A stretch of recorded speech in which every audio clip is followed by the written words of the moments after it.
A grey mist lingers over Windmir on Sea, where the sea keeps its secrets and the rain never quite dries from the stones. In a house perched above the cliffs, silence presses against the windows, broken only by whispers of memory and one forgotten name. What happens when the past returns, not in vengeance, but in quiet reckoning?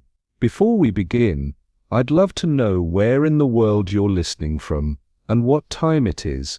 Let me know in the comments. Let's step into the shadows of the past together. The countryside slipped past our carriage windows in muted swaths of green and grey, cloaked by a low-hanging mist that blurred hedgerows and made the trees look spectral. I had always believed there was something soothing about English rain, but on this occasion the air carried a peculiar weight, the sort that makes one uneasy without quite knowing why.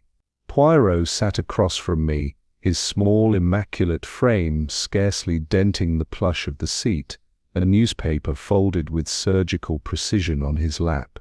He was in one of his reflective moods, gazing through the condensation-speckled glass with an expression of resigned scrutiny. "A holiday by the sea," I offered, attempting cheer. "I dare say it's exactly what the doctor ordered, eh?" Poirot, bracing air, simple fare, a bit of peace and quiet. Poirot's moustache twitched. "Peace, yes, mon ami, but quiet. I am less convinced. The English seaside in the off-season is a most interesting study. So many go there not to be seen, but to forget." "Good heavens," I said, startled. "You make it sound positively sinister." "Mais non, Hastings, not sinister, merely human. One does not always seek sunshine, you understand. Sometimes it is the fog that permits the heart its privacy." I blinked, momentarily disarmed. "Well," I said at last, "I shall settle for boiled eggs and fresh air." He smiled faintly. "Let us see what the sea has to say to us." Windmir on Sea proved a rather forgotten place, the sort of town the war had passed over not with violence but with neglect. The station platform was damp and deserted, save for a porter who muttered something about tea rooms being shut for the season and disappeared without offering to take our bags. The air was heavy with salt and coal smoke. I tightened my coat, and Poirot adjusted his scarf as though warding off not cold but discomfort. We made our way along the platform toward the cab rank, which turned out to consist of a single waiting vehicle with a dozing driver inside. As we passed, I became suddenly aware of movement at the far end of the platform, a slim figure walking away, coat cinched at the waist, the hood of a grey raincoat drawn up against the drizzle. She didn't turn. In fact, she moved with the distinct air of someone wishing not to be observed, yet there was something in the tilt of her head, the deliberate pace, that caught Poirot's eye. "Did you see her?" I asked. "I did, Hastings," he said quietly, "and she saw us." The cab dropped us near the top of Wicker Street, where the guest house waited behind iron railings and overgrown rose bushes, a 3-story Victorian house with flaking shutters and a polite but faded sign that read Seaview Rooms. Inside, the air was dry and faintly perfumed with lavender polish and overboiled cabbage. A narrow corridor led to a gloomy parlour, where 2 mismatched armchairs crouched beside an underfed fire. A woman sat knitting with tight, jerking movements, and an elderly man stirred his tea without sipping it. Neither looked up as we entered. Mrs. Gudgeon, the proprietress, greeted us in a voice that had once known authority, but now rasped with wear. She was a woman of indeterminate age, with a stiff collar and watchful eyes. Poirot's reservation had been made under his real name, a rarity these days, and she handed over the keys without fanfare. "You'll find the place quiet," she said. "Most of our guests prefer it that way." Poirot inclined his head politely. "One does not come to Windmir for the opera." "No," she agreed, with a peculiar look. "Not any more." He turned toward the sitting room, his gaze sweeping the decor, the crooked lampshade, the dent in the armchair cushion, the faint stain near the hearth. "A house that remembers," he murmured. "Beg pardon," I said. He didn't answer. Mrs. Gudgeon led us up a narrow staircase and paused at a room just off the landing. "This one's just been made ready," she said. "Had a cancellation yesterday. Quiet gentleman. Kept to himself." Poirot raised an eyebrow. "And left in rather a hurry, I imagine." She blinked. "What makes you say that?" "There is an impression, madame. The faint smell of tobacco, a collar stud under the chest of drawers, and a chair left slightly out of place." She said nothing, but her eyes tightened. We settled in quickly, and after a brief unpacking ritual, which Poirot conducted with his usual meticulous precision, I suggested a cup of tea. Downstairs the cook, a stout woman with a pinched expression and chapped hands, brought in a tray and answered my casual inquiry about the sea view with a grunt and a side glance that did not encourage further questions. "Odd sort of welcome," I said to Poirot when she'd gone. "As if they expected us, but didn't want us." "Or perhaps," he replied, tapping his spoon against his saucer, "as if they are used to seeing people arrive, but not stay." By the time supper had concluded, a grey fish pie accompanied by silence, the rain had softened to a drizzle. I suggested a stroll to clear the air and coaxed Poirot, somewhat reluctantly, into his overcoat. The town was even quieter by night, and the gas lamps along the cliff walk flickered like reluctant memories. We followed the gravel path that wound along the edge, overlooking a pebbled shore where the tide whispered secrets no one wished to hear. It was then that I saw her again. The girl in the grey raincoat walked ahead of us, her back straight, her gait precise. She made no attempt to turn or hasten her pace. The hood still obscured her face. We followed at a discreet distance, but Poirot suddenly stopped. "She is not out for exercise, Hastings," he said. "What do you mean?" "She does not move like one who walks to think. She moves like one who walks to disappear." Before I could reply, the girl veered off toward a narrow stone stair that led down toward the cove, and vanished into the mist. Back in the parlor, the fire had burned low and the clock ticked with exaggerated patience. The other guests had retired. Poirot stood by the rain-pattered window, his hands behind his back, watching the sheen of moisture on the glass. "She passed within 10 paces of the house," he said, almost to himself. "Who?" I asked, though I knew. "The girl in grey, and yet no one speaks of her. No one sees her." He turned slowly, his expression unreadable. "There is something in this house, Hastings. Something damp not only in the walls, but in the soul," and with that, he fell silent. I rose early the following morning, stirred less by habit than by a faint disquiet I could not name. The air had that peculiar crispness that follows a storm, sea-laced and faintly metallic. I stepped outside the guest-house, the sky above washed a pale pewter, and followed the gravel path that wound its way along the cliff-top. It was deserted, save for the crows that wheeled above the sea in slow accusatory arcs. My boots crunched over scattered pebbles, and the occasional sodden leaf. Rounding a slight curve, I paused. There she stood again. The girl in grey, the same hooded raincoat, the same deliberate stillness. She was not walking this time, but standing just beyond the weathered fence, her face turned toward the sea. She was neither tense nor relaxed, rather suspended, as though caught in some internal reckoning that neither wind nor time could interrupt. I hesitated to call out, and I cannot say why.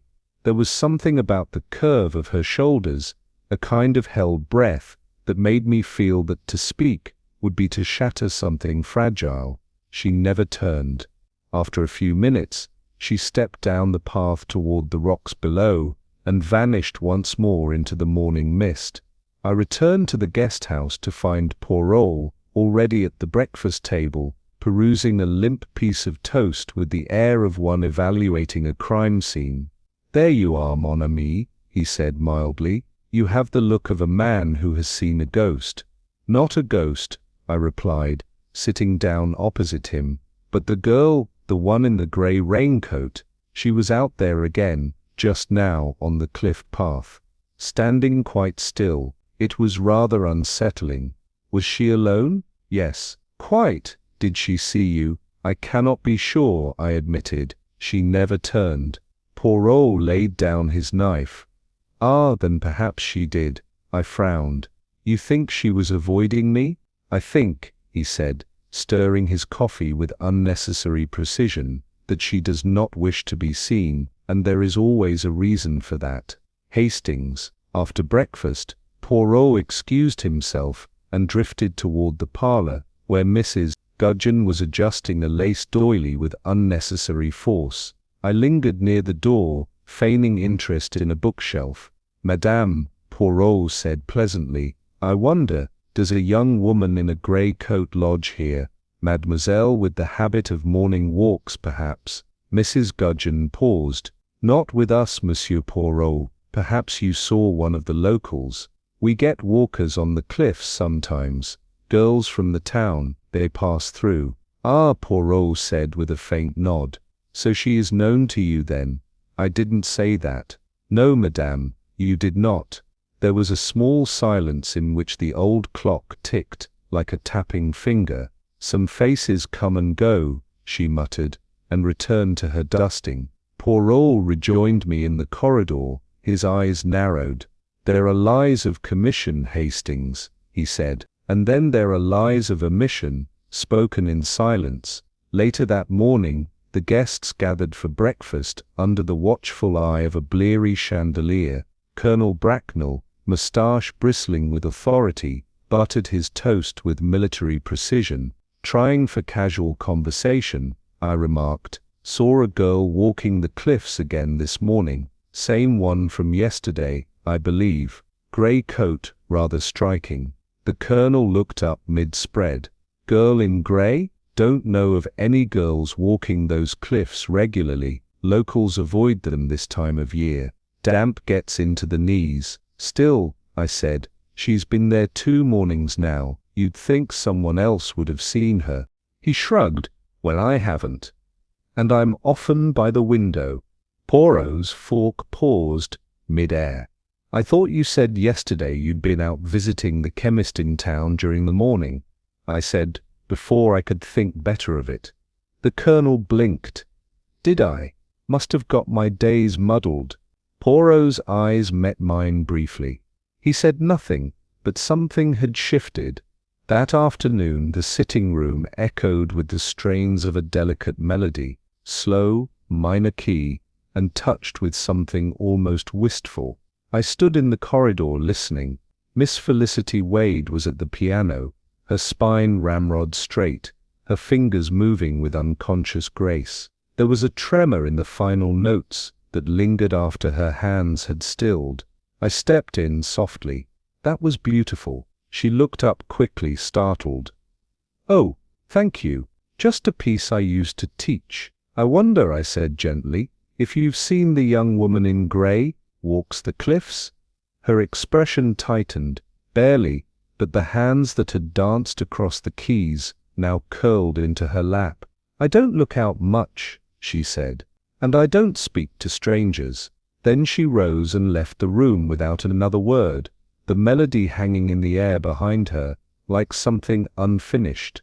Later, as the grey dusk folded itself over the sea, Poirot sat beside the parlor window with a notepad in his lap and an untouched cup of tea cooling at his elbow. I joined him in silence. Outside, the tide crept inward with a steady insistence, leaving behind glistening trails of seaweed and broken shells. "She walks alone," Poirot said softly, more to himself than to me. "She does not look back. She does not speak.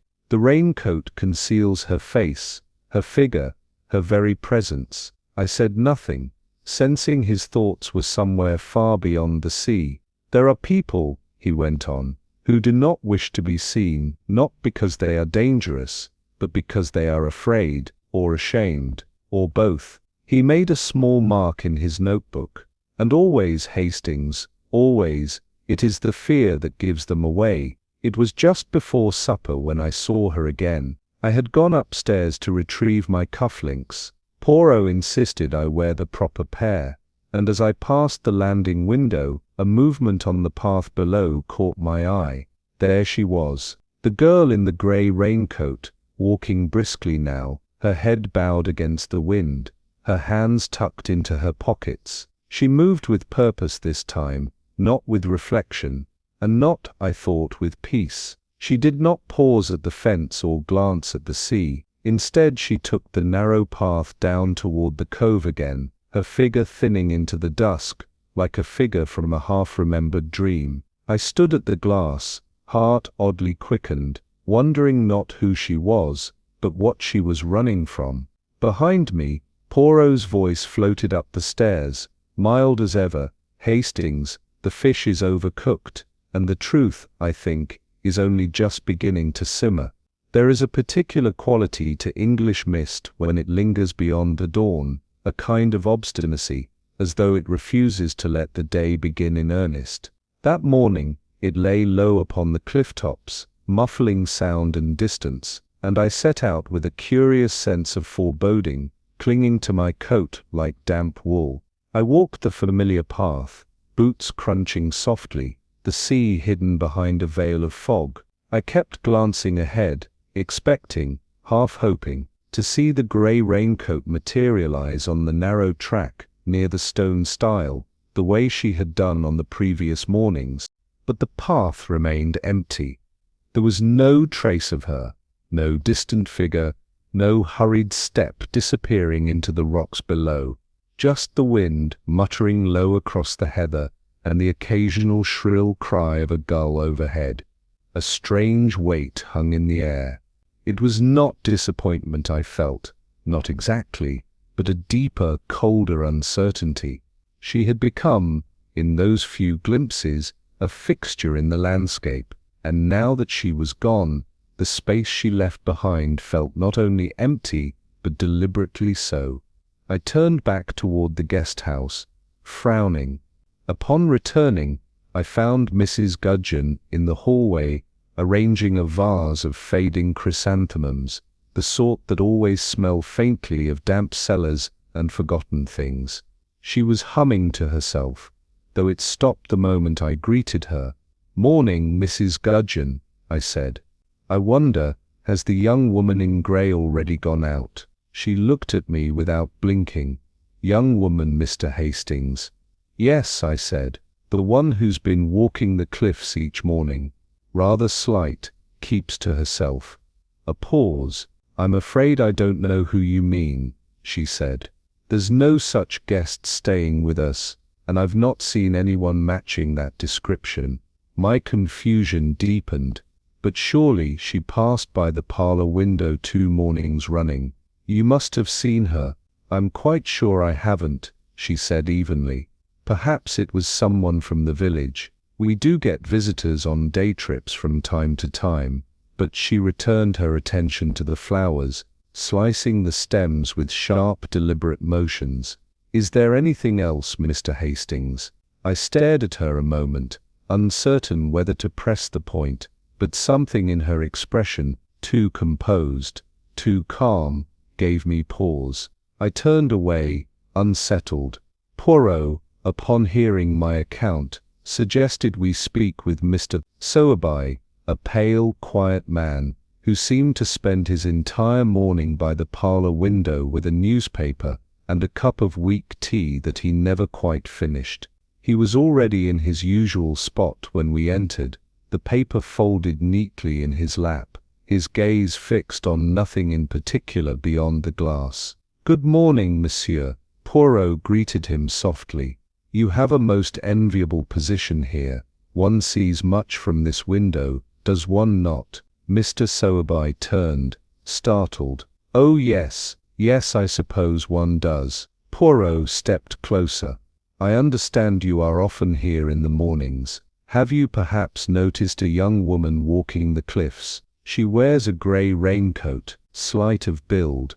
There was the smallest hesitation, so brief it might have gone unnoticed, before he replied, "No, no, I haven't seen anyone like that." His tone was clipped, measured. "But surely," I said, "you must have noticed her. She passed directly along the path. Twice." He shook his head. "I'm afraid not." Poirot's gaze dropped to the man's hands, resting atop the newspaper. They trembled, just slightly, though the room was not cold. "Merci, monsieur," Poirot said softly. "You have been most helpful." That afternoon, Poirot and I encountered Miss Wade as she returned from her solitary walk along the lane behind the house, her skirt hem flecked with mud, and her eyes shadowed with something like fatigue. "Mademoiselle," Poirot began, "may we trouble you for a moment? My friend has seen a young lady on the cliffs, who appears to be known to know. Might you have seen her?" Miss Wade blinked. "A young lady? Yes, a girl in grey, walking alone, often in the morning mist." She hesitated. "I think perhaps Mr. Hastings has mistaken a local maid. The fog plays tricks on the eyes." Poirot nodded slowly, but just then her hand brushed against the edge of her coat and a handkerchief fell to the ground. She stooped quickly, too quickly, to retrieve it. "Mercy," he said, watching her hands. "The mist plays tricks, yes, but not always on the eyes." She did not answer. That evening at dinner, conversation drifted, as it often did, to weather, politics, and the slow decay of England's once robust timetables. Poirot, seated beside Colonel Bracknell, stirred the waters with casual ease. "You mentioned yesterday, Colonel, that no one walks the cliffs this time of year. And yet, it seems our friend Hastings has seen a young woman there. More than once." The Colonel stiffened. "People see things," he said curtly. "Especially in places like this. The sea air, you know, plays the devil with the nerves. Half the sightings along these cliffs are shadows and nonsense." "But 2 mornings in a row?" I asked. Bracknell's hand closed tightly around his wineglass. "If your friend saw someone, it's no business of mine. But I wouldn't go stirring things. It's not healthy." Poirot met his gaze evenly. "No, Colonel, but truth even in sea air has a way of surfacing." Later that night, when the house had settled into the hush of oil lamps and creaking floorboards, Poirot sought out Mrs. Gudgeon again. He found her alone in the kitchen, drying cutlery with a practiced rhythm that seemed to keep time with her thoughts. "Forgive the intrusion, madame," he began gently, "but I wonder, is it possible that a guest might have stayed here under a false name?" She did not turn. "We check our records, Monsieur Poirot. If someone books a room, they sign the register. Of course, but occasionally a name is borrowed, or forgotten, especially if the guest does not wish to be remembered." She stopped drying. The silence seemed to expand, pressing against the edges of the room. "Why would someone do that?" she asked, still not meeting his eyes. "That," Poirot said softly, "is precisely what I hope to discover." Mrs. Gudgeon resumed her task, the clink of cutlery sharper now. "All our guests are accounted for," she said flatly. "But not all are seen," Poirot replied, turning to leave. "And some are seen, yet never accounted for." That night, as we retired to our twin room beneath the sloping eaves, I found myself turning over the events of the day with increasing unease. I sat at the small writing desk, absently flipping through an old railway timetable, my mind elsewhere. "She was real," I said suddenly. Poirot looked up from his unpacking. "Pardon, the girl. I saw her." "I know I did, and yet every person in this house seems determined to say otherwise." Poirot gave a quiet smile, folding his handkerchief with care. "You doubt yourself, Hastings. I'm beginning to. It's as though I dreamt her. But I didn't. I know I didn't." He came to stand beside the window, looking out at the black sea beyond. "You saw her," he said simply. Of that I have no doubt. The question is not whether she was there.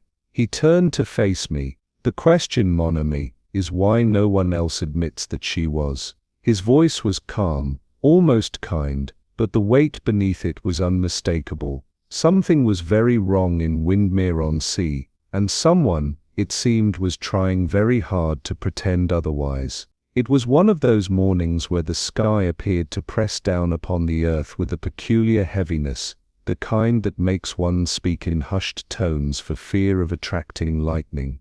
Rain streaked the parlor windows in steady sheets, and the air inside the breakfast room was thick, not with warmth, but with tension. Poirot and I took our usual seats, as Mrs. Gudgeon poured weak tea with mechanical indifference. The other boarders were already gathered. Colonel Bracknell, starched and red-faced, muttered into his kippers while Miss Wade toyed with a slice of toast she never seemed to eat. Mr. Sowerby, of course, had his newspaper, shielding his face, as though from more than just the draught. It's the sort of weather that makes one feel half-drowned even indoors, I ventured, trying to lighten the mood. Miss Wade gave a faint smile, but it did not reach her eyes. The Colonel snorted. That's what comes of choosing the seaside in March. Poirot folded his napkin with slow precision. Yes, the sea is seldom kind in spring. It remembers too much, perhaps. There was a short silence before Mr. Sowerby looked up. Some things are better left at the bottom. I turned. Beg pardon? But he had already retreated behind his newspaper. Later that morning, as the rain eased to a rhythmic drizzle, Poirot and I passed through the lounge to find Colonel Bracknell seated at the escritoire, frowning intently at a half-finished letter. His brows were drawn, and his pen hovered over the paper with visible reluctance. "I trust you are writing something uplifting, Colonel?" Poirot inquired amiably. The Colonel jumped. "What? Oh, merely a note to an old friend." "Ah," said Poirot. "A friend from the war, perhaps." Bracknell's jaw twitched. "Something of the sort." He folded the page abruptly and reached for the envelope. "Now, when does the afternoon post go out, do you know?" 3 o'clock, I believe, I offered. The Colonel rose at once. "Right, best get this down there."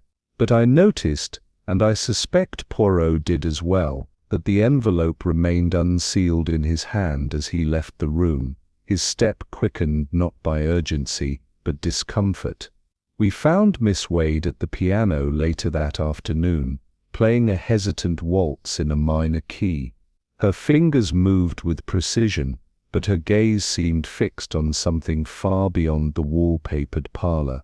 Poirot approached gently. "A beautiful piece, mademoiselle, yet you stopped before the final bar." "It didn't seem necessary to finish," she replied. "Some music tells its truth early." "No," Poirot said. "Others, like people, require silence to be understood." She did not answer at once. Then very softly, "Fragile girls keep secrets, Monsieur Poirot, sometimes even from themselves." He bowed slightly. "But secrets, mademoiselle, are like melodies unfinished. They seek resolution." She stood too quickly, and the stool scraped the floor. "Excuse me," and with that she was gone. The weather broke just before tea, and Poirot, ever sensitive to the rhythm of the day, proposed a walk along the cliff path. The air was brisk and smelled of soaked earth and seaweed. The wind had left pools along the path, and we walked carefully, avoiding the muddier stretches. It was Poirot who spotted it first. A single glove, half buried in the earth near the edge. He stooped delicately, lifting it by the tips of 2 fingers. "Feminine," he murmured. "Kid leather, and small. Could belong to Miss Wade," I offered. "Perhaps. But it has been dropped, not placed. And look, the edge is torn. Recently." He turned the glove over and nodded. "Not lost," he said. "Discarded, or perhaps pulled away." He placed it carefully in his pocket.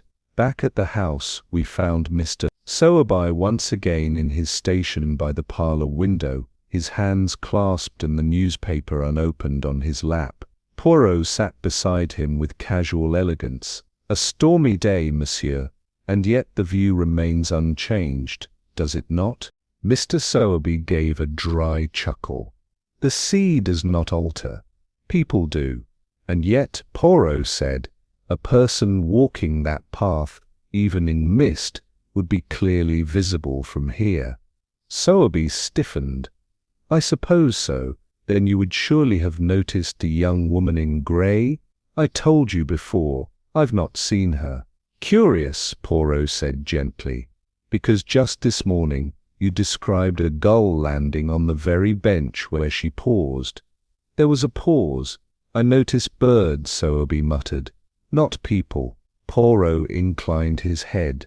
"Sometimes, monsieur, it is the things we choose not to notice that reveal us most." The hallway was quiet as Poirot returned from his brief excursion. Mrs. Gudgeon stood polishing the brass frame of the mirror with a vigour that belied her age. "Madame," Poirot began softly, "you have run this house a long time." She nodded.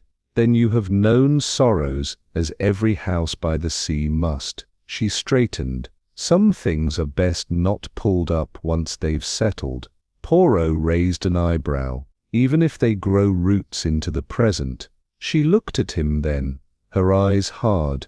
"This house has known enough sadness, Monsieur Poirot. You would do well not to stir what's meant to stay settled." "And yet," Poirot said, "sometimes what is buried calls out to be seen." She said nothing more, only resumed her polishing with hands that shook ever so slightly. That evening, as the wind howled beyond our attic room, Poirot sat beside the gas fire, turning the glove over in his hands like a relic from another life. "You see, Hastings," he said, "people think lies are always told to deceive, but most often they are told to protect." "To protect themselves?" I asked. He shook his head. "None, to protect their pain, their shame, their failures." I sat back, thoughtful. "You think that's what this is? Some shame they all share." He glanced at me. "Perhaps not shared, but known, tolerated, preserved like the damp in the walls." I nodded toward the glove. "And her?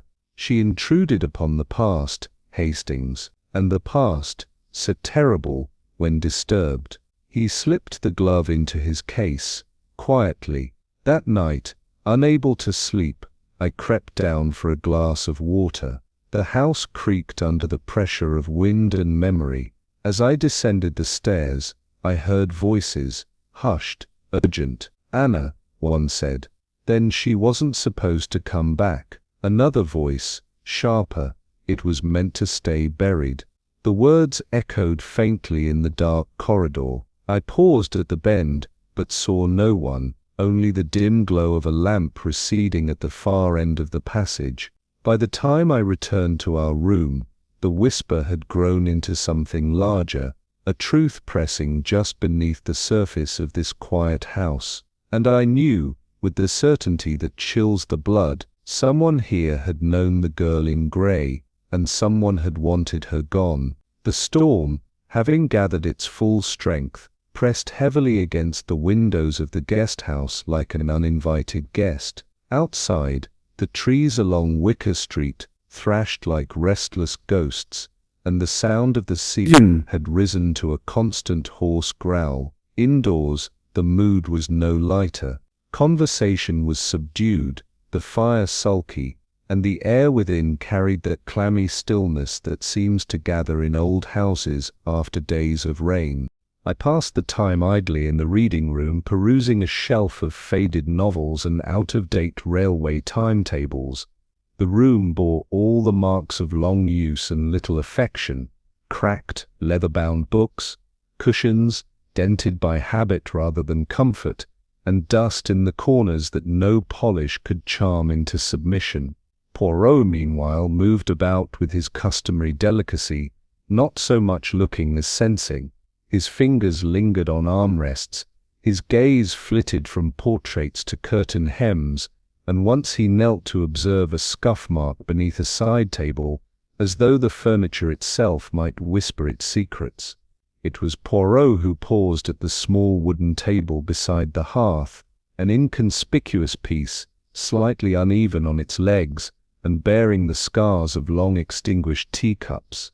"This drawer," he murmured, crouching down, "sticks in a curious way." He gave it a gentle tug.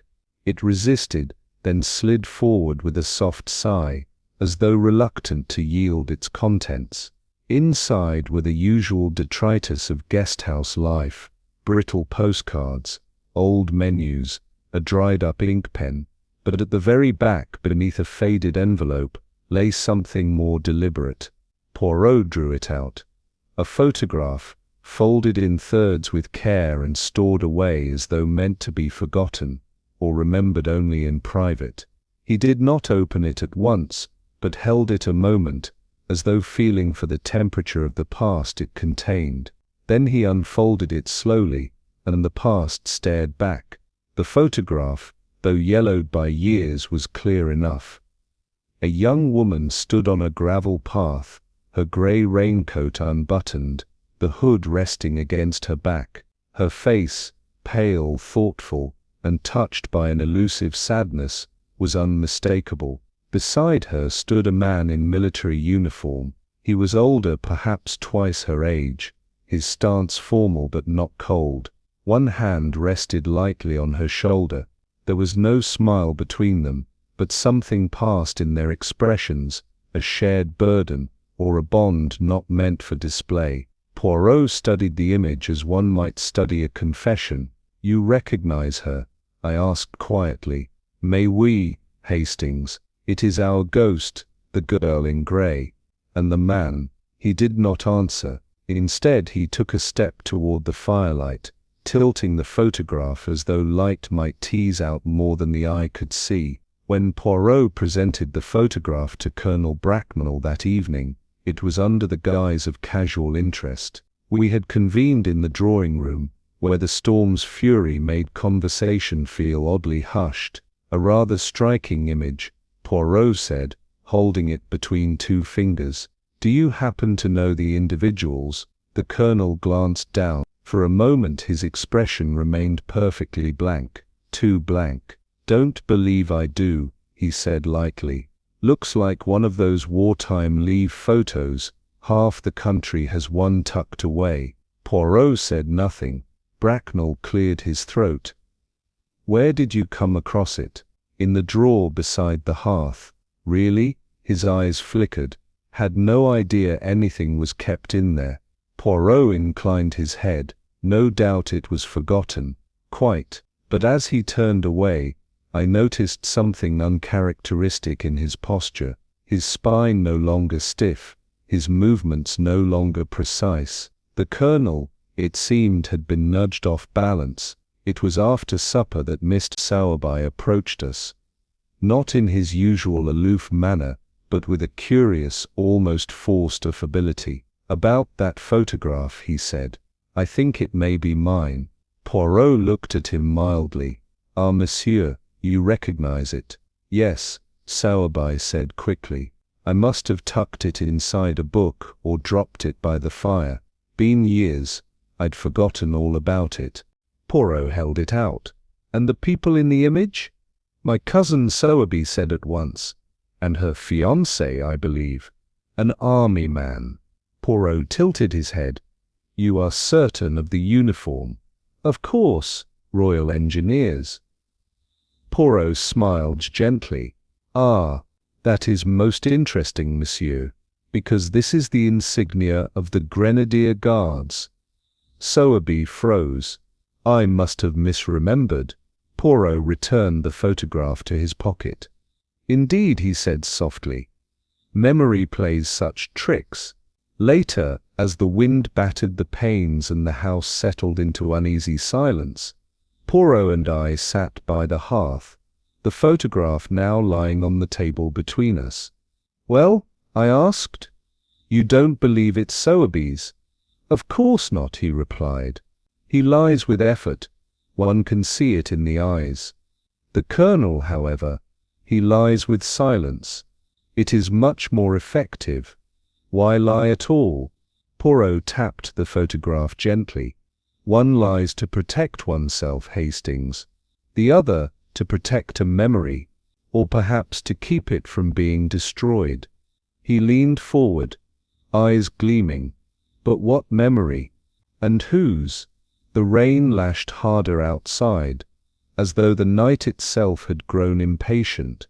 Poirot picked up the photograph once more, examining the angle of the shot, the framing, the distance. One wonders, he murmured, who took the picture. I looked over. You think it matters? It matters greatly. A photograph such as this is not taken casually. It is composed, intimate. Someone witnessed this moment, someone who was close enough to both. He folded it again with precision. And someone, mon ami, chose to keep it hidden. Not destroyed, but hidden. That, you see, is the act of a heart torn between truth and protection. I nodded slowly. Which suggests, Poirot said, that someone wanted her remembered, but not found. It was the kind of morning where silence feels heavier than sound. The rain had ceased in the night, leaving the air sodden and oddly still.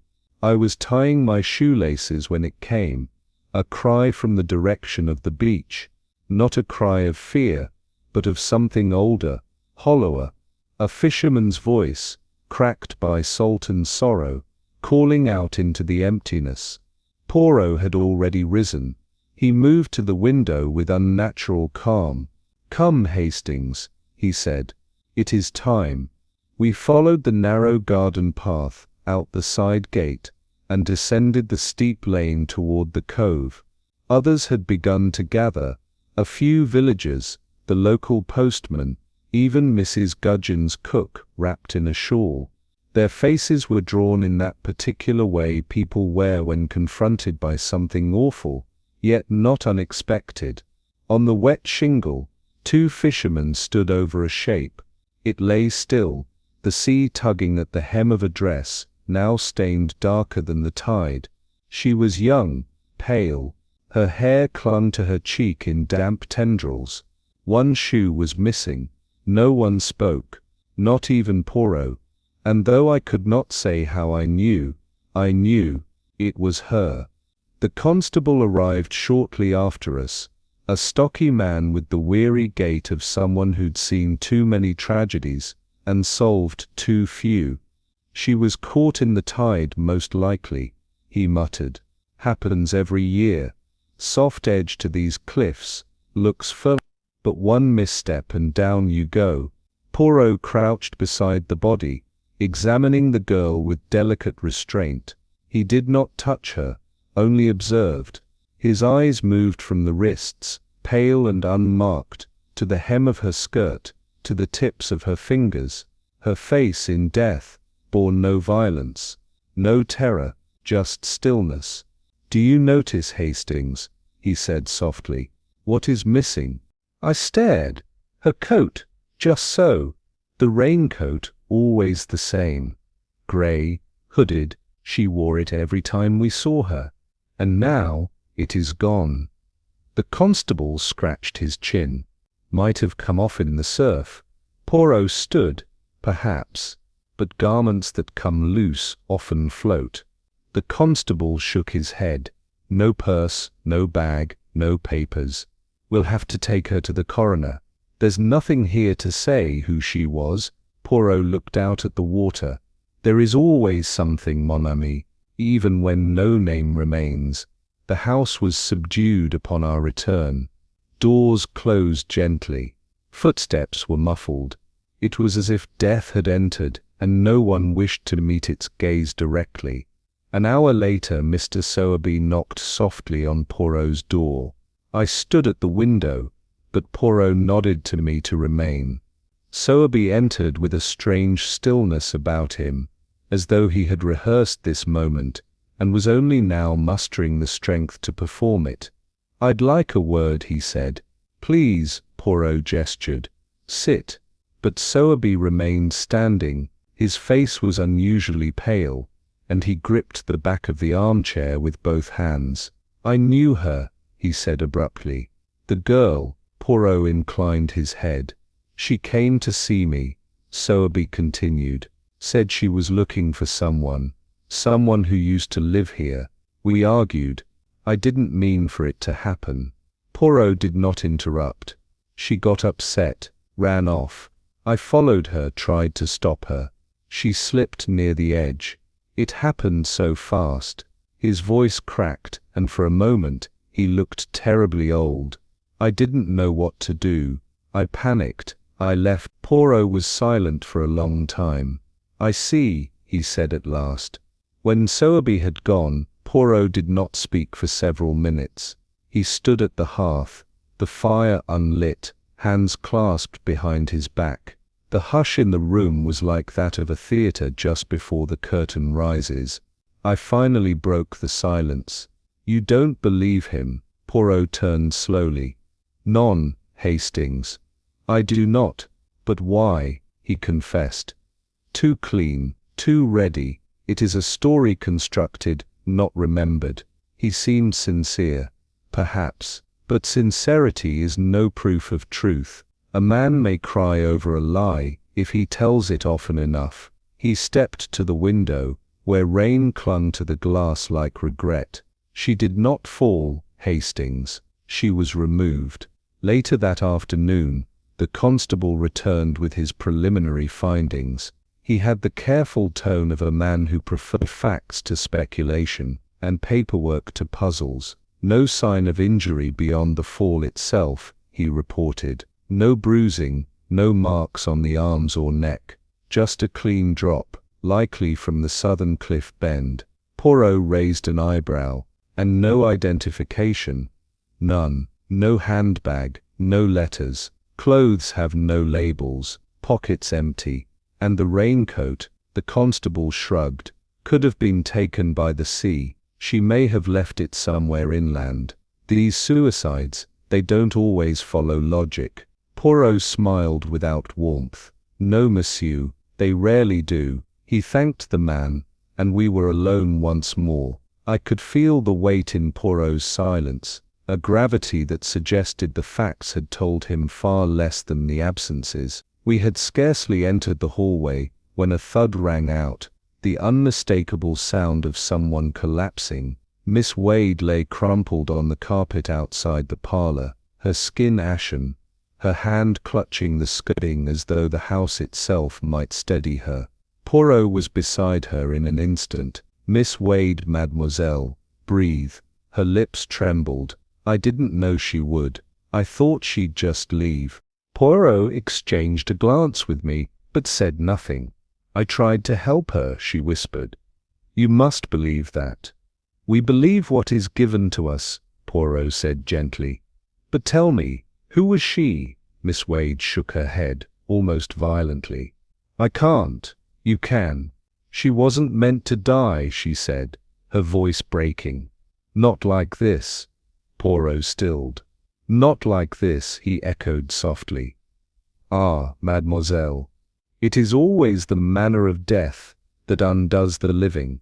That evening, just as the last light died behind the cliffs, Poirot slipped out alone. I followed a few paces behind, not wanting to interrupt whatever line of thought was forming beneath that immaculate hat. He walked not to the sea, but toward the back of the house, where the old coal shed squatted beside the crumbling garden wall. It was rarely used now, deliveries came less frequently, and most of the boarders complained of the chill, without complaint, rather than light the fire themselves. Poirot paused before the door. He bent, examined the padlock, old rusted, but recently disturbed. The earth around it bore marks, not footprints exactly, but a scuffing, as if someone had paced there in haste, or returned more than once. Then he leaned closer, peering at the threshold.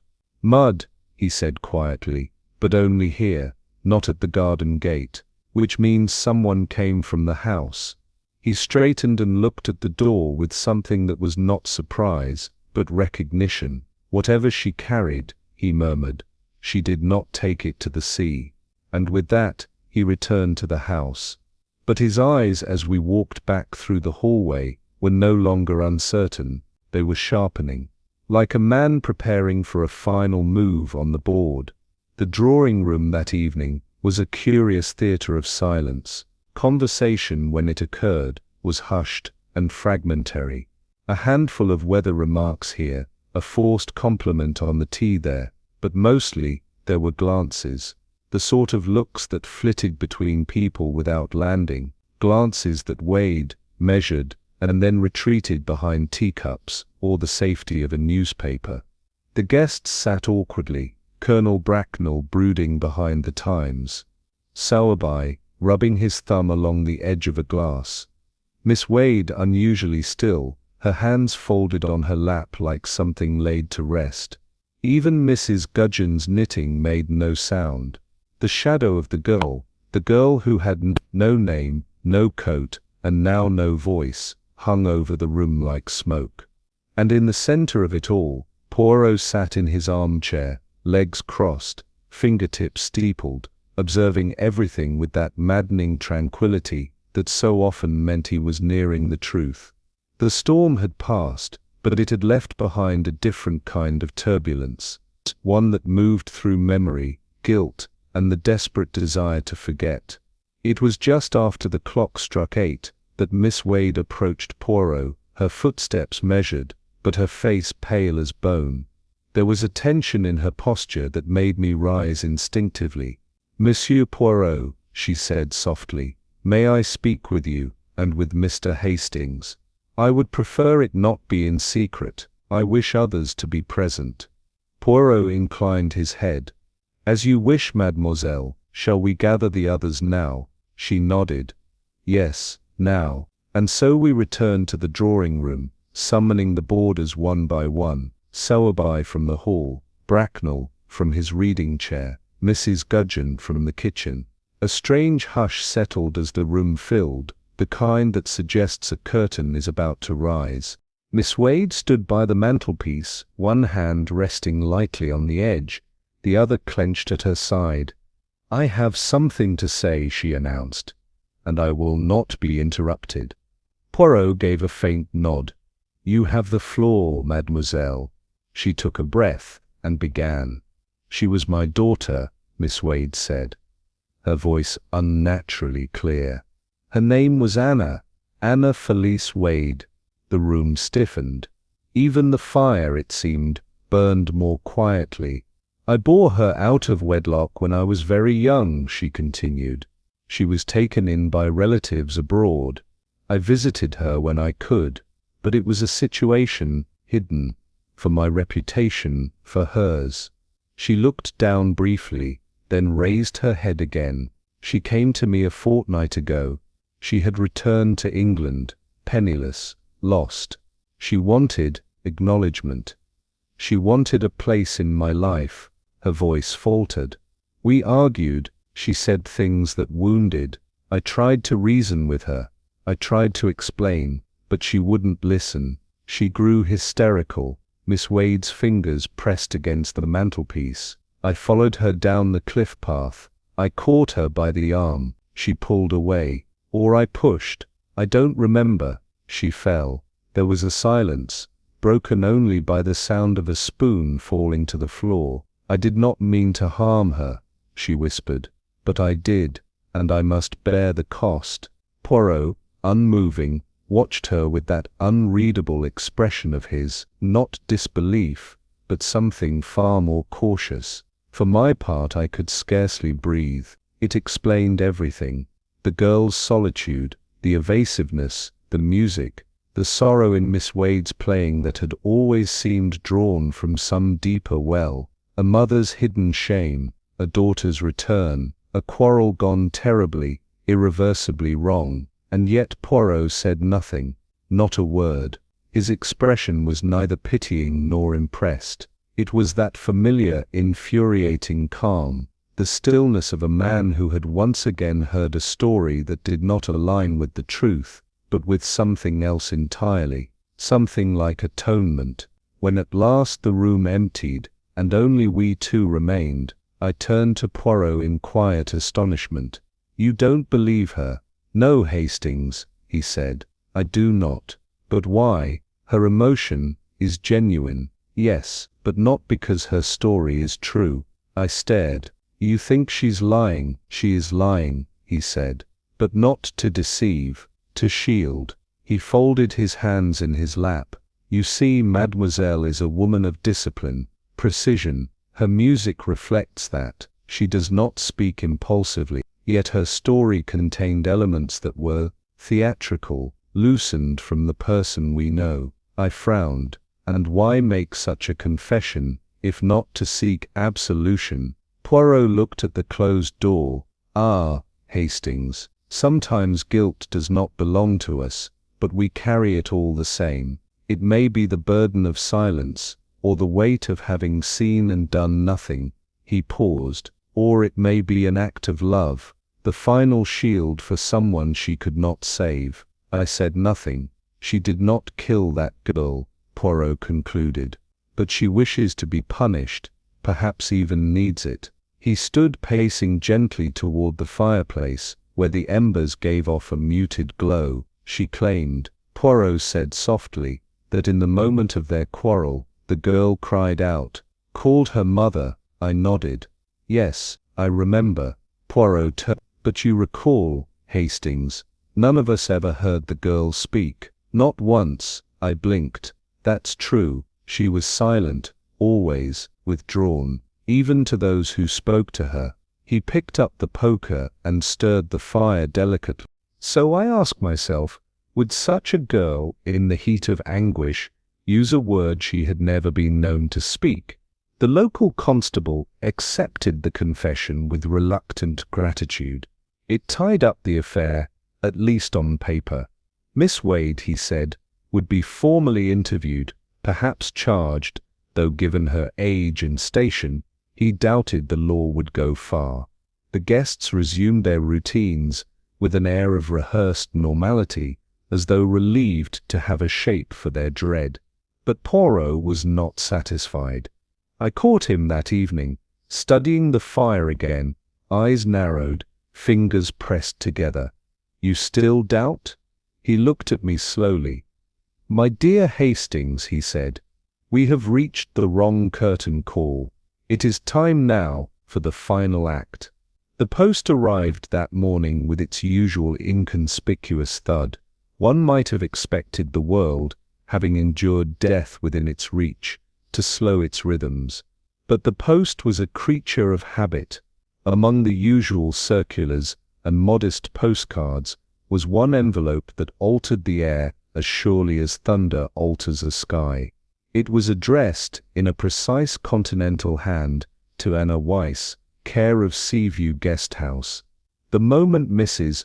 Gudgeon read the name aloud, it seemed to hang suspended in the hall, like a note struck on a glass. Miss Wade looked up sharply, color draining from her cheeks. Colonel Bracknell muttered something inaudible, and turned away. "No guest of that name here," said Mrs. Gudgeon stiffly.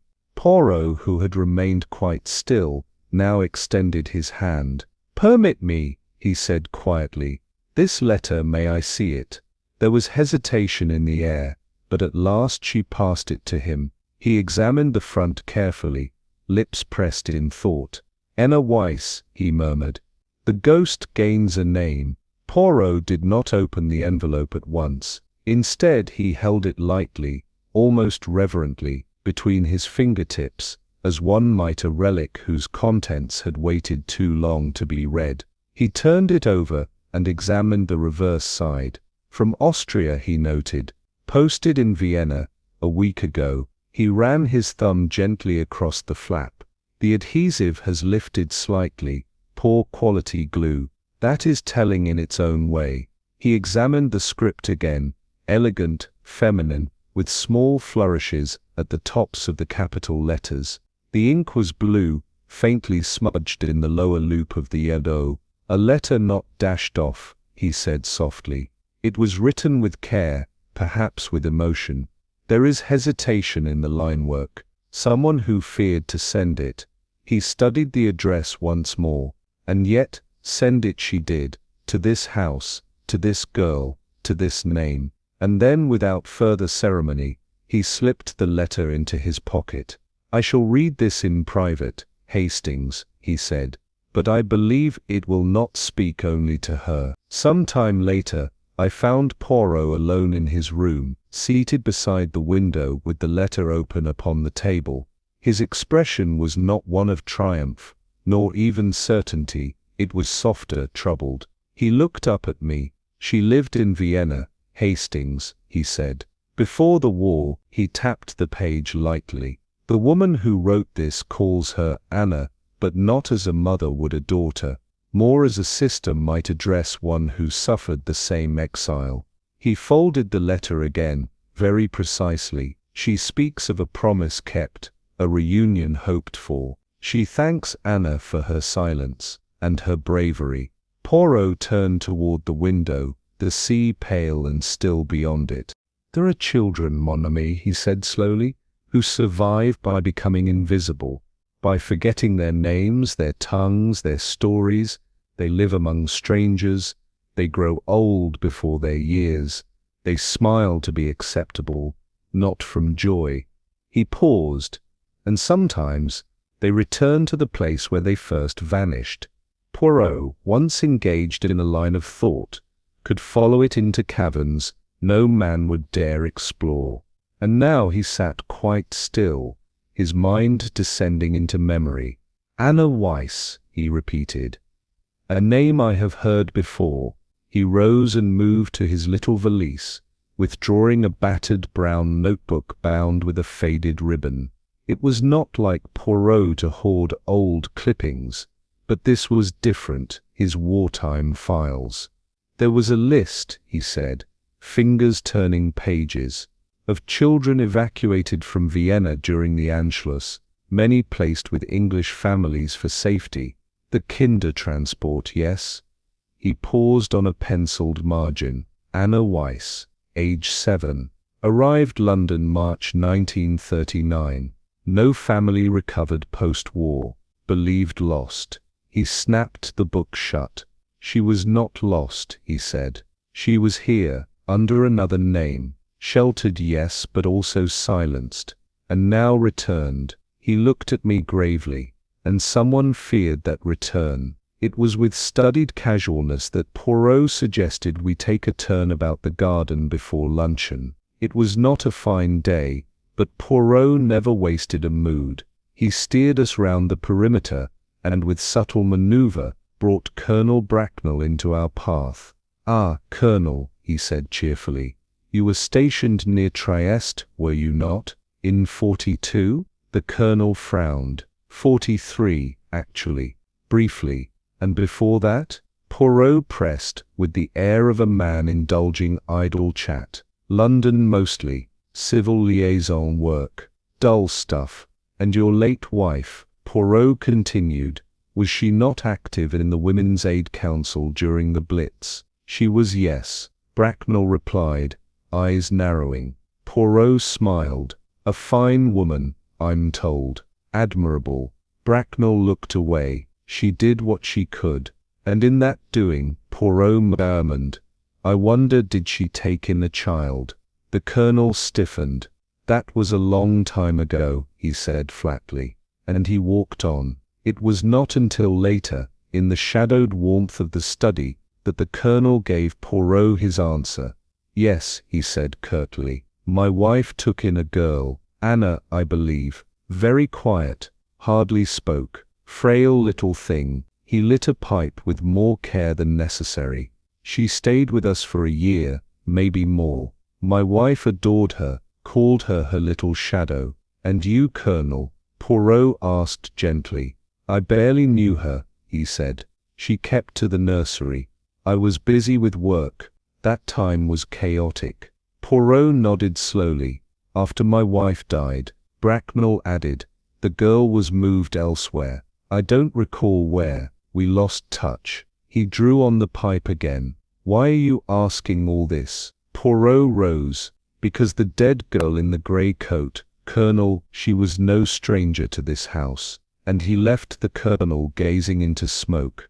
Back in our shared sitting room, Poirot handed me the letter, unfolded now, and smoothed with a tenderness that spoke of its gravity. "Read Hastings," he said. I did. It was brief, written in German, but translated by Poirot's neat hand. The tone was affectionate, tremulous. "Dearest Anna, the world is quiet now, but my heart is loud with hope. I dreamt of you last night, by the window, still holding your secret. You kept the promise. I never forgot.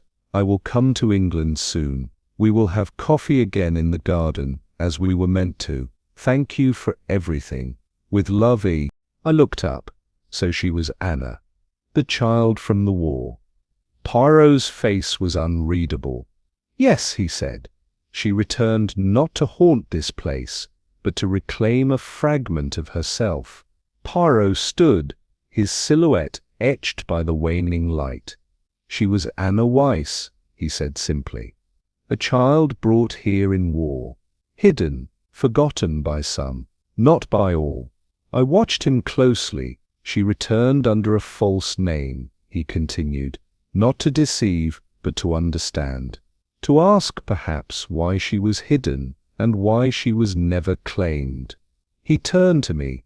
Her silence was not shyness. It was learned. A language she adopted in place of the one she lost. I felt the weight of it settle.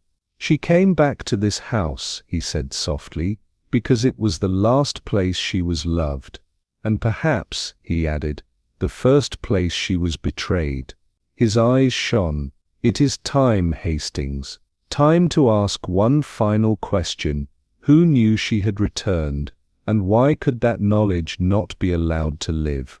Poirot had always maintained that the smallest name, the faintest echo, could summon great truths, if pursued with devotion. On the morning following the arrival of the Vienna letter, he telephoned the county clerk's office and requested access to wartime transport sponsorship records. There, in a worn registry from the spring of 1941, amidst pages dampened by time and wartime ink, we found it.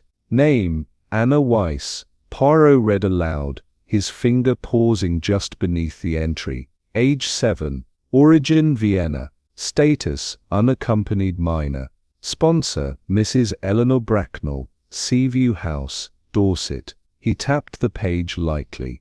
Voila, Hastings. The official record. There is no further doubt. His voice was calm, but there was a tightness to his mouth, a restraint I had come to recognize over years of friendship. It was the quiet anger he reserved for moral betrayals. Betrayals not of murder, but of human duty. She was not merely a guest, he said. She was a ward, a trust, and someone Monderani broke that trust. As we returned to the guest house, my mind wandered to that curious photograph Poirot had once uncovered, stuffed away in the side drawer, beneath faded postcards and yellowing stationery. The girl in the grey raincoat, a man in uniform beside her. I fetched it from Poirot's belongings where it had been carefully preserved. This time, I studied the image, not with idle interest, but with purpose. And there it was, plain as daylight, now that the veil of assumption had been lifted. The man in the photograph, whose features I had not fully registered before, bore the unmistakable hawkish profile of Colonel Bracknell.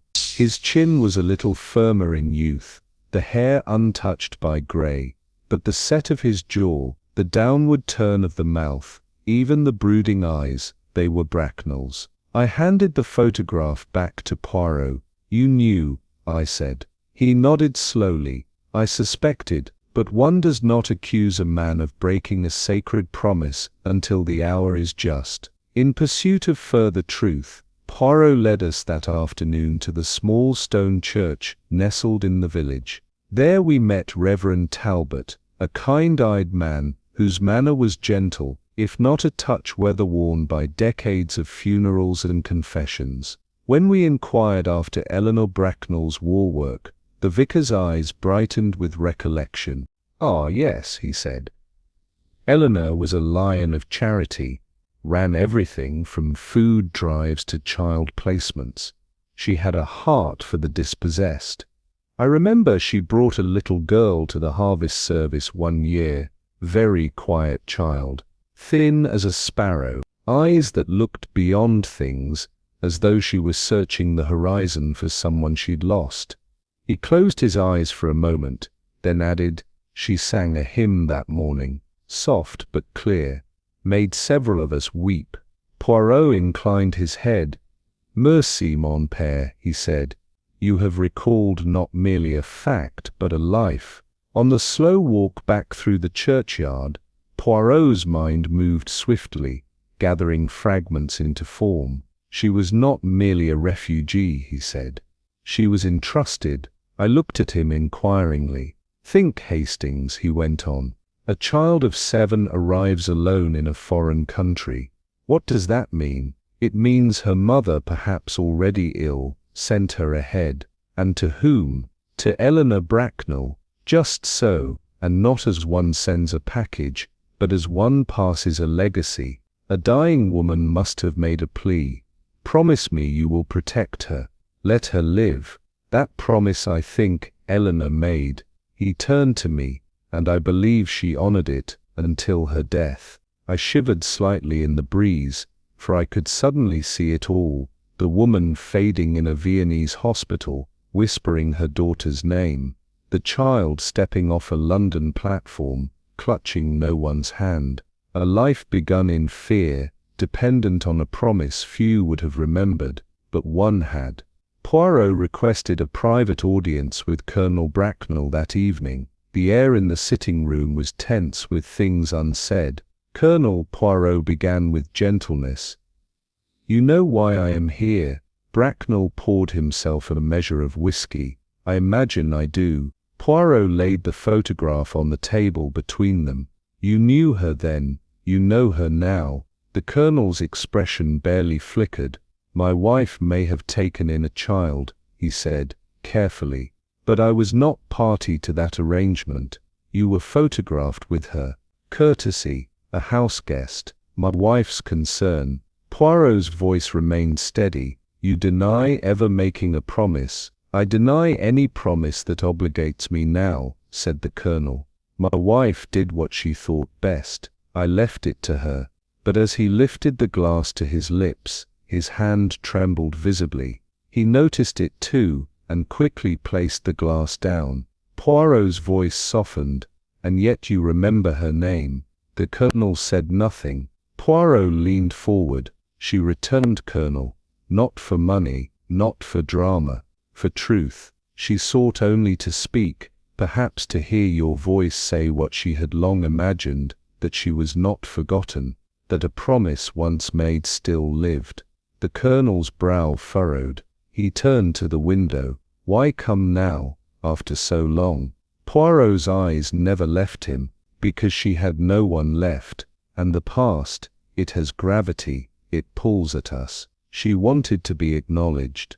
There was silence, then Bracknell's voice came, hoarse. "I didn't want to see her, not because I hated her, because I feared her. I was young. I let Eleanor handle it, and when she died, the girl had gone to a home. It was easier not to inquire." He looked at Poirot now with a terrible openness. "She arrived unannounced. She said nothing, just looked at me. I panicked. We argued. She threatened exposure, perhaps out of desperation." Poirot's gaze was cool. "And in your panic, what did you do?" Bracknell's hands covered his face. "She fell. I didn't mean. I told myself it was an accident. I thought perhaps, if no one knew her name, it would pass." "But it never passes," said Popov. That night we sat once more in the little sitting room we had made our headquarters. The hour was late, the household still. Outside, the tide pressed itself against the shore like a mourner. Popov sat, hands steepled, eyes distant. "It is not always the blow that kills, Hastings," he said quietly. "Sometimes it is the silence." I said nothing, for I had come to recognize these moments when he spoke not only as the detective, but as the moralist. She died, he continued, not from hatred, nor even from malice, but from omission, from a promise broken by fear and the cowardice of those who believe time erases duty. He looked at me now, eyes shadowed. People often think the gravest sins are those written in blood, but I tell you, the sin of forgetting, of turning one's face from a sacred trust, is no less fatal. She wanted only to be seen, I said, and to be told she mattered. Popov, Topov, Topov, she returned, as a ghost. And so, no one looked fully, not until she had vanished for good. He rose, walking slowly to the window. There will be no trial. The law may not move. But the conscience, that is another court altogether. We sat in silence a long while. Outside, the wind moved like a whisper from the sea. It was just past 8 o'clock when Popov descended the staircase, his step precise, his manner calm and unhurried, as though he were preparing to host a modest soiree rather than deliver a verdict upon the most tragic affair we had yet encountered at Seaview House. He halted in the hallway, and with a small clearing of the throat, addressed the lingering guests. Mesdames et messieurs, he began, his voice carrying a strange authority, softened by courtesy. I have the honor, and perhaps the burden of concluding the mystery which has cast such a long shadow over this house. I request your presence in the drawing room. There are truths to be spoken, and silence would now be a disservice to the dead. No one questioned him. In that peculiar way he had, Popov, Topov, invitation held the quality of command. Chairs were drawn, tea forgotten, a fire lit by a servant who instinctively understood that something grave was about to unfold. And thus, the drawing room, usually the scene of soft piano melodies and gentle conversation, became the quiet theatre of reckoning. I took my seat beside the hearth, and observed the company as they settled, some with visible effort. Miss Wade, who had always maintained a tightly wound composure, now clutched her handkerchief as though afraid her fingers might betray her. Her eyes, red-rimmed and restless, drifted from Popov to the carpet. Colonel Bracknell sat ramrod straight, his gaze fixed on the painting above the mantelpiece. But even in stillness, I noted the faint tremor at his temple, and the way his fingers drummed against his knee. Mr. Sowerby perched near the window, his arms crossed, lips pursed as if holding in some private despair. Others, Mrs. Gudgeon, the quiet couple from Kent, even the cook who had been allowed in by special permission, watched Popov with a mixture of unease and reluctant curiosity. No one spoke. They waited, and in that waiting, suspicion coiled like fog along the skirting boards, subtle and heavy.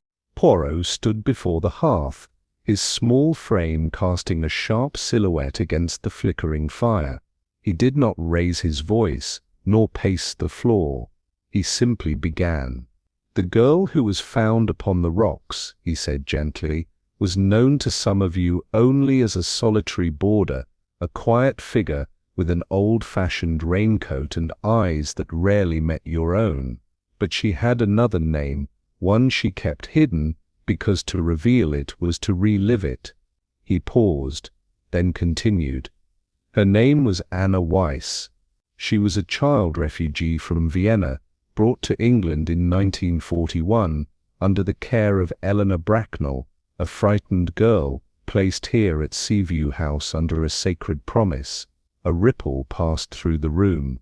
Colonel Bracknell's jaw clenched visibly, but he made no sound. Poirot's voice remained calm. "She was not a stranger. She was once the very soul this house had sworn to protect." Poirot stepped closer to the center of the room, his hands folded before him like those of a man offering prayer or judgment. When Anna Weiss's mother, dying and desperate, placed her daughter into Eleanor Bracknell's care, she did not do so lightly. She entrusted a life, a future, to the hands of kindness, and Eleanor, by all accounts, fulfilled that charge with dignity. He paused, his eyes drifting toward the Colonel, who sat motionless. But promises do not die with the ones who make them. Anna returned here not to revisit the past, but to confront a man who, by omission or by will, had broken a sacred vow. She wanted acknowledgement, perhaps even reconciliation. Poirot's voice lowered. Instead, she met silence, and from silence, worse. There was no murmur, no gasp, only the heavy weight of truth, settling like ash in a room too still to breathe. Poirot now moved toward the small writing table, upon which he had laid several objects before our gathering began. He held up a delicate, mud-stained glove. This glove, he said, was found near the cliff path, deliberately overlooked, perhaps by the authorities. At first, it seemed merely lost, but it was not. He turned the glove inside out, revealing a small tear at the wrist seam. This, my friends, was not dropped. It was wrenched away, perhaps in a struggle, perhaps in a final moment of resistance. He then withdrew a second glove, wrapped in newspaper. This one, I found hidden in the coal shed behind the house, still damp with recent weather, concealed hastily under a broken crate. His eyes swept the room. A woman does not throw away both gloves. She loses one in fear, and someone else hides the other, someone who cannot bear to see both. I heard Miss Wade give a stifled sob. Poirot spoke now with a grave formality, each word weighted with precision. She confronted him here in this house, days before her death. She came quietly, spoke little, but observed much. She waited for the right moment. Perhaps she believed he would remember, perhaps she hoped for kindness. He turned his gaze fully upon Colonel Bracknell, but the Colonel, confronted by the echo of a past he had spent years denying, responded not with compassion, but with pride, a pride wounded by the suggestion that his silence had caused harm. The Colonel's hands were clenched white upon the arms of his chair. She accused you, Colonel, not of malice, but of forgetting, and in your fear, your anger, perhaps even your shame, you raised your hand, or pushed her aside. Perhaps you did not mean for her to fall, but fall she did. Poirot lowered his voice, and instead of crying out, instead of seeking help, you hid the glove. You allowed her body to be found by strangers. You let others offer false confessions. You stayed silent. The room was motionless. Poirot finished quietly. Not all crimes, Colonel, are premeditated. Some are born in seconds. But the cover-up, that is slower, and it stains the soul. Colonel Bracknell rose slowly to his feet. His expression was unreadable, but something in his eyes had faded. Pride, defiance, perhaps even hope. He looked at Poirot, then at the fireplace, then at the floor. His lips parted, and at last came a single whisper, "Yes." Then he sat again, and said no more. Miss Wade's shoulders were trembling. Tears streamed down her face, not the noisy sobs of shock, but the steady grief of someone who had feared this moment, and known, perhaps all along, what truth lay beneath the surface. No one else spoke. The fire crackled, the clock ticked, and somewhere in the walls, the house itself seemed to hold its breath. I turned to Poirot, who remained very still. He had not smiled. He never did at such moments. Only lowered his eyes, and whispered something I could not hear. And so the drawing-room became a chamber of reckoning, where nothing more needed saying. Only silence remained. The evening was grey with the hush that comes before the descent of true night, and the air carried that particular dampness one only finds near the sea. I watched from the upper landing window as Poirot, wrapped in his overcoat, made his way alone toward the rear of the property. His gait was slow, deliberate, as though each step carried both memory and intention. He reached the coal shed, a squat, time-worn structure tucked against the garden wall, and pushed open its narrow door with the careful touch of someone entering a place of reverence or confession. From his pocket, he withdrew a small lantern, its golden light, faint but steady. Inside, he stood for a long moment, inhaling the scent of cold earth, old soot, and something subtler, a trace of salt and thyme. Then, without haste, he knelt upon the stone floor and began to search. There was no drama in his movements, only purpose, the kind of purpose one assumes only when the outcome is already known. Poirot moved the sacks one by one, each heavy with coal dust and the dampness of months gone untroubled. Beneath the last, there it lay, the raincoat. It was a modest garment, the sort worn by schoolgirls and typists, not yet worn threadbare, but touched by use. The collar was turned under, the belt slightly twisted. He lifted it gently, and the scent of the sea rose from it, sharp and undeniable. The fabric was wet in places, though not freshly so, and at the lower hem, where the coat had dragged against something rough or jagged, there lingered a smear of dried brown blood, faint and dry, now more a memory than a mark. Poirot's face was unreadable, but his hand moved slowly over the coat, smoothing it as one might smooth a child's dishevelled hair. She held on to this, he murmured to himself, until the end. He laid the coat across his knee, and turned it over with a quiet solemnity. At the cuff, a seam had split, a tear that had likely occurred in haste or struggle. Threads dangled from it like a gesture half finished. Then, with the eye of a man accustomed to measuring fate by buttons and buckles, he observed what was no longer there. "Ah," he said softly. "Yes." One of the small grey buttons that fastened the left glove was missing. He had seen the glove before, found in the mud, discarded, or more precisely, torn free. Poirot closed his eyes for a moment. La violence, elle laisse toujours une trace. He opened them again, sharper now, resigned. Even when buried in ash, he added, to the unknowing, it might have seemed a simple coat, discarded in fright. But to Poirot, it was a ledger, a confession written not in ink, but in thread, salt, and silence. I had followed Poirot quietly, sensing he would not object to my presence. As I reached the shed, I paused at the doorway. He stood just as I had seen him many times before, still as a figure in stone, coat folded neatly over one arm, his gaze directed seaward. The sky had dimmed to a deeper blue, the edges of the horizon smudged with the first stains of dusk. Below us, the tide breathed in its slow rhythm, indifferent to the dramas of men. I stepped closer. "You found it then?" I asked gently. He nodded, his voice distant. "Yes, Hastings, it was always here, not hidden, merely unacknowledged. As so many things are." He did not turn to look at me, but I sensed something shift in him. Not satisfaction, nor triumph, but a weary fulfillment, the kind that comes when truth, however sorrowful, has been allowed to emerge. We stood there together in the hush of twilight, and for once, Poirot did not launch into deduction or logic. Instead, he spoke almost to the sea itself, his tone reflective, tender. "She came seeking only one thing, Hastings, not vengeance, not justice, simply acknowledgement, a face to remember her, a name to say aloud." He looked down at the coat again.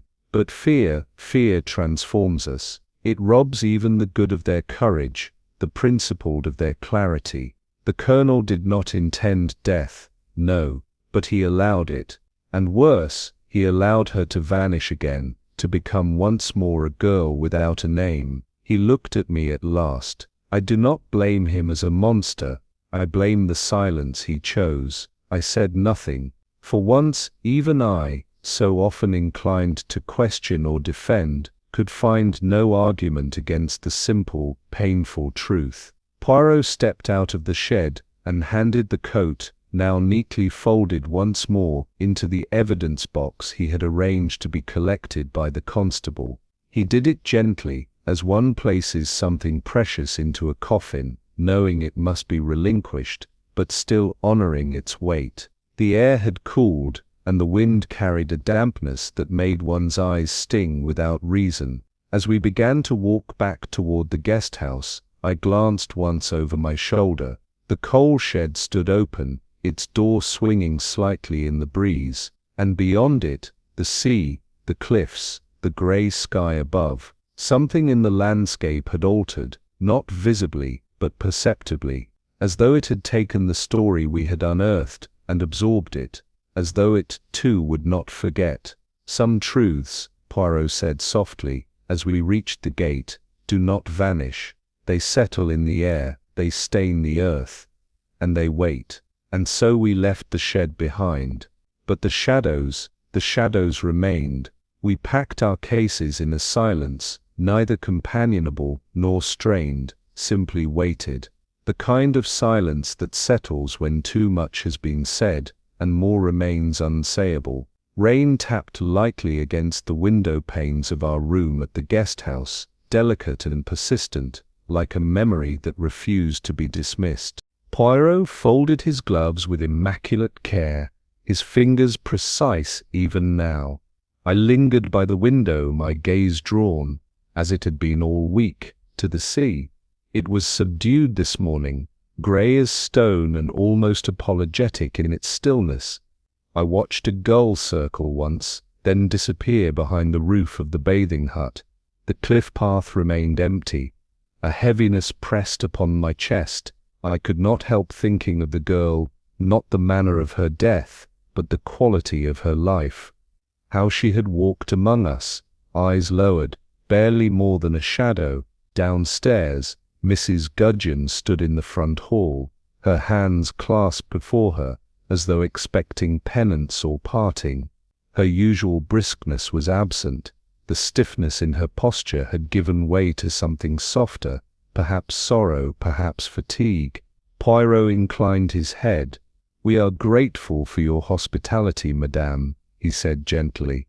She nodded once, murmuring a faint, "Thank you."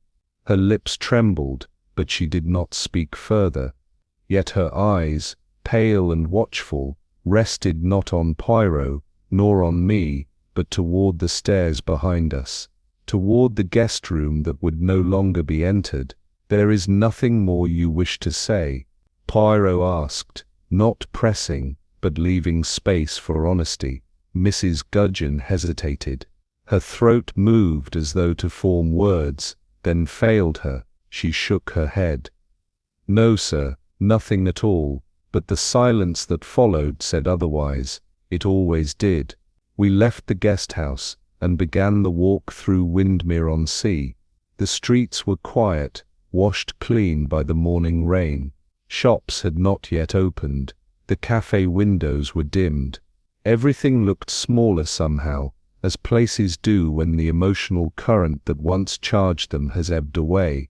Poirot walked beside me in steady silence, his cane clicking softly against the damp pavement. We passed the corner where the girl had once waited in the raincoat, now folded in an evidence box, the post office where the letter had arrived, the small stone church whose bells had rung that first evening as we arrived, all of them unchanged, and yet not the same. "Nothing reveals itself all at once," Poirot said quietly. "Even the most ordinary of places may conceal the most extraordinary of truths, until it is time." I said nothing, only nodded. I felt, unaccountably, older. We reached the small bench that overlooked the sea, not far from the train platform. There we sat, suitcases at our feet, the wind tugging gently at our coats. A fishing boat bobbed far out on the grey water, its sail a pale smudge. Poirot stared at the waves. She walked among them, he said at last. Every day, quiet, contained, the girl in grey. She had presence, I murmured. But no one looked twice. No, he agreed, no one did, because they assumed there was nothing to see. He turned slightly toward me, but she remembered, every kindness withheld, every glance avoided. She remembered all of it. I felt a prickling behind my eyes. Poirot's voice had softened, not in pity but in respect, as if mourning not only her death, but her invisibility. She waited, he said, and they never turned around. Poirot continued to gaze at the horizon, where the sea met the sky in a blur of pale steel. "Do you know, Hastings," he said, "truth is not buried only by lies. More often, it is hidden by forgetfulness, by comfort, by the very human wish to look away." I said nothing, for what could be added to that? She was not destroyed by violence alone. She was diminished long before by absence of recognition, of care, of remembrance. He looked at his hands folded neatly in his lap. There are crimes of passion, yes. But worse, perhaps, are the crimes of neglect, of broken promises whispered to the dying, then left to drift like smoke. He gestured slightly toward the sea. The ocean forgets nothing. It returns what we have cast aside, sooner or later. And then, very quietly, he added, she came back, not for revenge, but for truth. The shrill whistle of the approaching train pierced the quiet. A gust of wind swept across the bench, bringing with it the scent of salt and rusted tracks. I turned to Poirot, uncertain. "Do you think," I asked, "that justice was done?" He didn't answer at once. He stood, brushing the speck from his coat, and looked out once more to sea. Then he said, not unkindly, "There are silences, mon ami, that will echo long after we've gone." And with that, he lifted his valise and made his way toward the platform. I followed, but not before glancing one last time at the bench where we had sat, the cliffs beyond, and the vast unknowable ocean. Somewhere out there, I imagined, her voice still lingered, carried not in anger, but in the whisper of tides, calling to be remembered. The rain never truly stopped in Windmir on Sea, only paused to listen. Beneath its quiet skies, grief lingers in the corners of forgotten rooms, and promises once whispered in wartime echo still across the cliffs. Here, memory is both refuge and curse, and when a grey-coated figure walks again where she once vanished, silence becomes the loudest witness. Before we begin, I'd love to know where in the world you're listening from, and what time it is. Let me know in the comments. Come with me, and let's uncover the truth.